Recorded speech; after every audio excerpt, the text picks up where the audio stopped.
យើងទាំងពីរត្រូវជាអ្វីមនុស្សទីទេ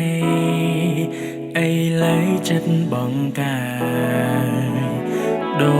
ចនិទានគេបានតាក់តែងឲ្យរូបភាពពិតបានកើតឡើងហើយសាងដោយមនុស្សពីរនាក់គឺជាក្តីស្រឡាញ់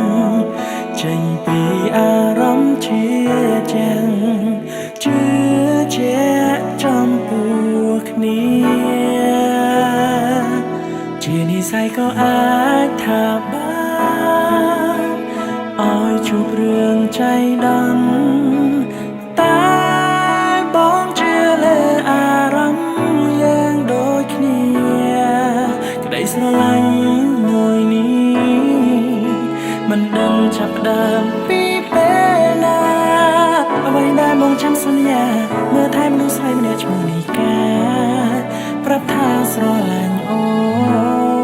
នណាស់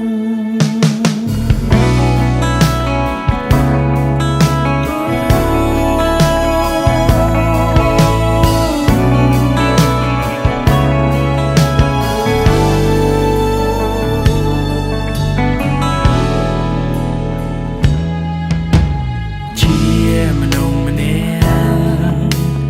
ដែលឆាប់ខឹងបងក៏ដឹងមិនយូរប៉ុន្មានទេខឹងឆាប់បាត់ចិត្តបងស្រឡាញ់ការទ្វេកុំបារម្ភកុំខ្វល់ពីគេមើលថែក្តីស្នេហ៍យើងគឺជាក្តីស្រឡាញ់ចេញពីអារម្មណ៍ជឿជាក់ជឿជាក់ចំពោះគ្នាជានិស្ស័យក៏អាចថាបានឲ្យជួបរឿងចៃដន្យតែបងជឿលើអារម្មណ៍យើងដូចគ្នាក្តីស្រឡាញ់មួយនេះមិនដឹងចាប់ផ្ដើមពីពេលណាអ្វីដែលបងចាំសន្យាមើលថែមនុស្សស្រីម្នាក់ឈ្មោះនីកាប្រាប់ថាស្រឡាញ់អូនណាស់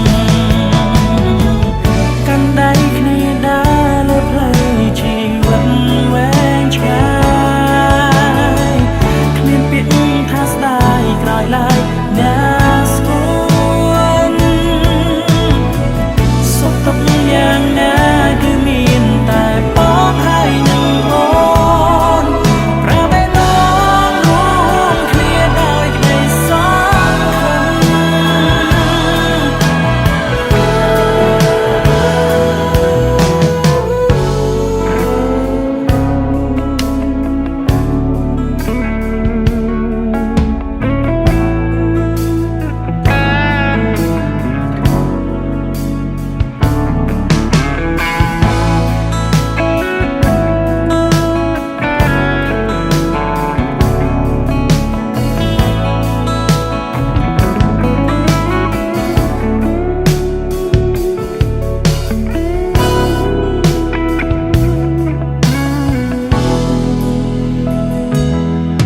គឺជាក្តីស្រឡាញ់ចេញពីអារម្មណ៍ជឿជាក់